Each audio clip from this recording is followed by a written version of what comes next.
Pozdrav i dobrodošli. Šta su neke osnove koje valjda svi očekujemo od auta?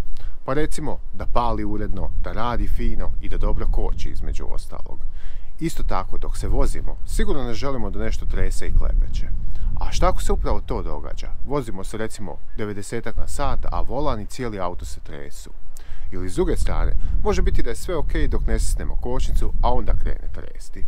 Bilo kako bilo, ovo sigurno znači da nešto nije kako treba, a mi idemo vidjeti šta bi moglo biti.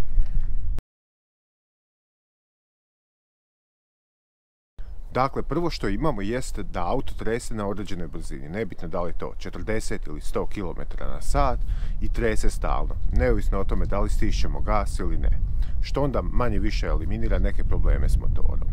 I onda na što se u ovim situacijama automatski odmah posumnja jest da gume nisu balansirane.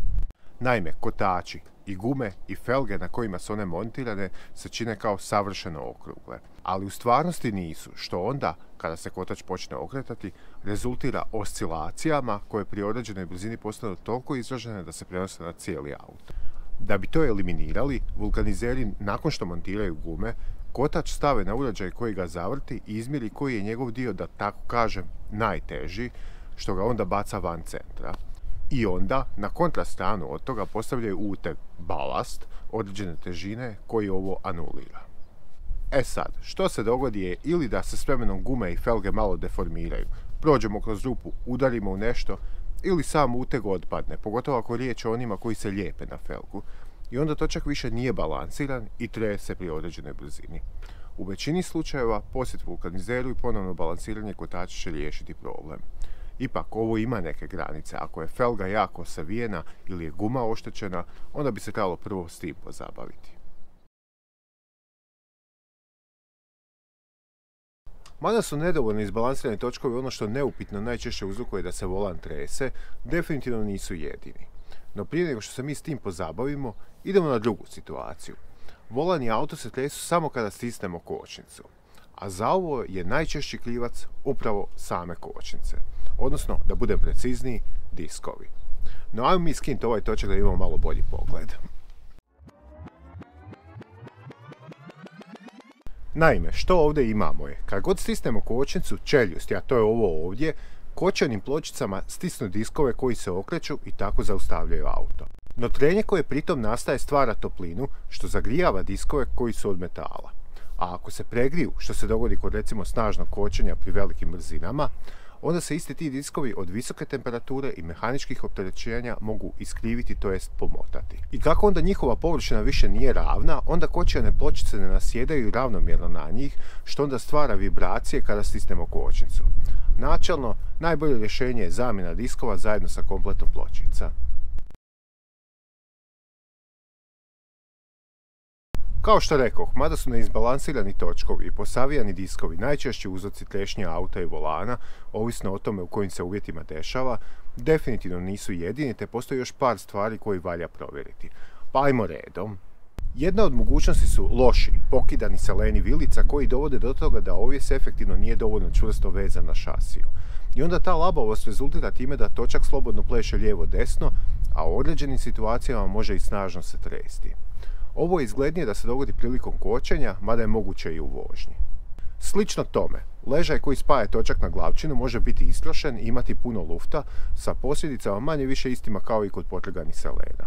Ali uz to, napomenuo bih da ovakav ležaj, što je nedavno bilo i pitanje u komentarima, može dovesti do oštećenja diskova jer će oni stajati ukoso u odnosu na čeljust. No više o ležajima i problemima koje mogu uzrokovati možete vidjeti u zasebnom videu ovdje.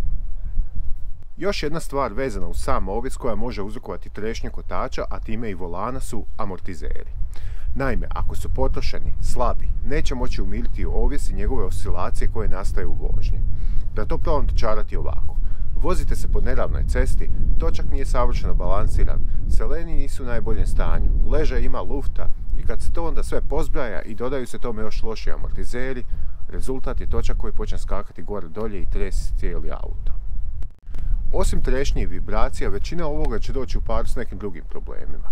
Recimo, seleni i raštimana geometrija će uzrokovati neravnomjerno trošenje guma, najčešće po unutarnjem ili vanjskom rubu. Auto s lošim amortizerima će se ljuljati i biti nestabilan u zavojima. I okej, to bilo šta ima tu, ajmo mi vratiti ovaj točak. Sad kad je auto opet na svojim kotačima, spomenuo bih još geometriju istih, to jest ono što mi kažemo da li je trap dobro podešen.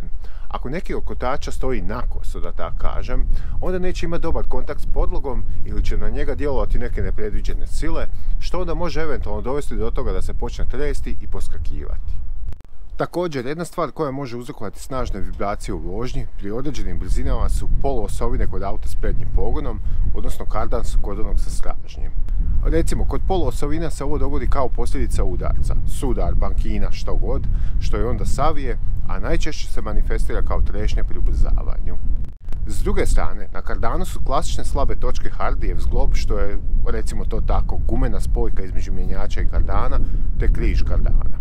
U početku ovo samo trese u vožnji pri određenim brzinama, ali ako se ignorira, može dovesti do toga da kardan otpadne u vožnji, što onda može prouzročiti puno veće štete.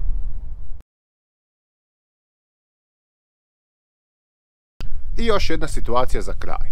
Sve bude ok, ali čim počnemo skretati, volan trese i vibrira. Ovo je najčešće uzrokovano problemima s servom, koji u većini auta hidraulički, to jest u radu, koristi ulje pod pritiskom. Prvo što može biti jest da fali ulja. Jednostavno, provjerimo nivo u rezervoaru od servo, najčešće to ovako izgleda. I dospemo ako treba. Uglavnom se koristi ATF, crvena tekućina, mada neki proizvođači, Mercedes, Audi, koriste pentozin, koji je svjetlo zelen. I ovo se ne smije miješati, naročito ATF u sustav koji koristi pentozin.